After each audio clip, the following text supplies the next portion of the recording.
Hello everyone, and today we'll be taking a look at a Swiss M1918/40.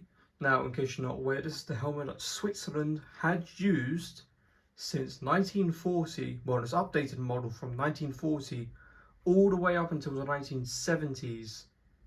So without any further ado, let's take a look at it.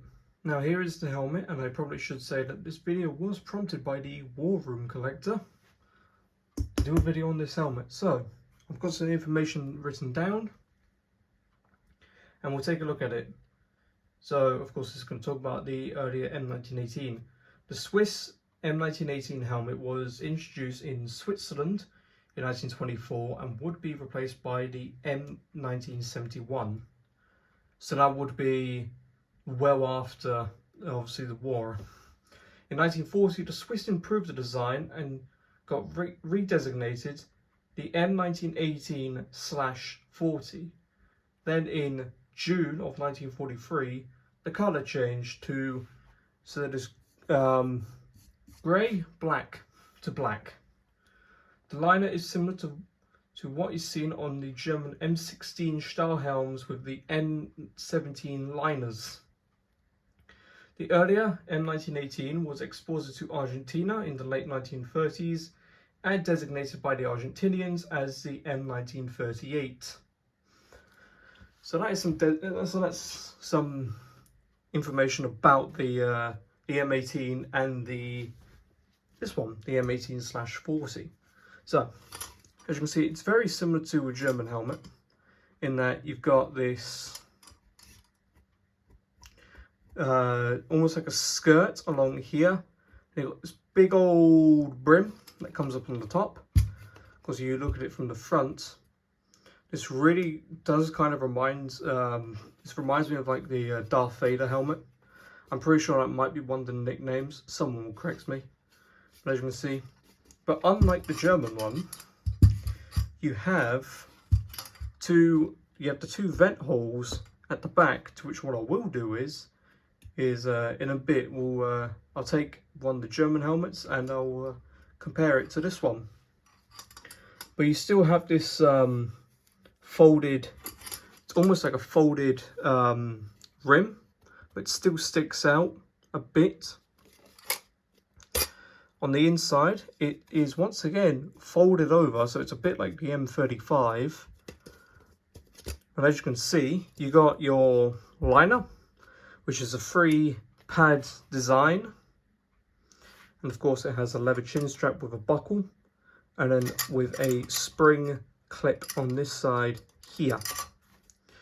Now this, obviously this liner design was taken from the German M16 with the M1917 liners where it has 3 pads on it. I'm pretty sure these liners were also in German M16s as well. But as you can see, they're also drawn in with a little bit of, I don't know what you would really call that. What would you call that?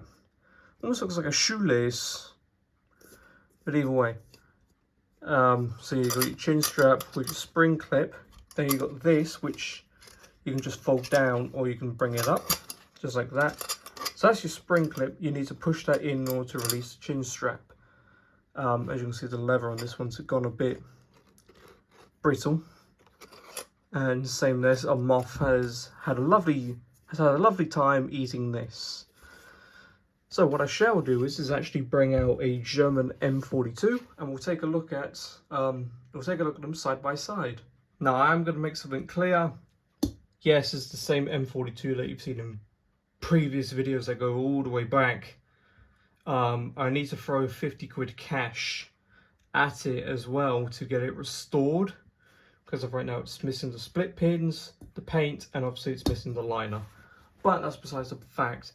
We're just going to compare about the shells on these two bad boys. Now, as you can see, with each helmet, as you can see, they got a little bit up here that runs up to the brim. Of course, on the Swiss, it's a lot more pronounced, I would say. So it comes a lot more higher. So on the Germans, it goes from the skirt and it comes up to about there, which is not too bad.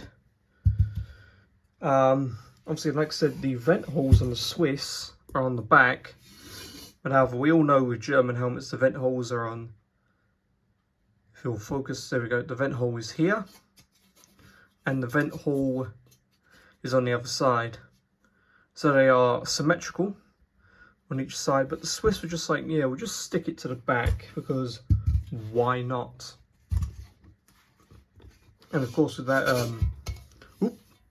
that rim, as you can see, they both kind of flare outwards.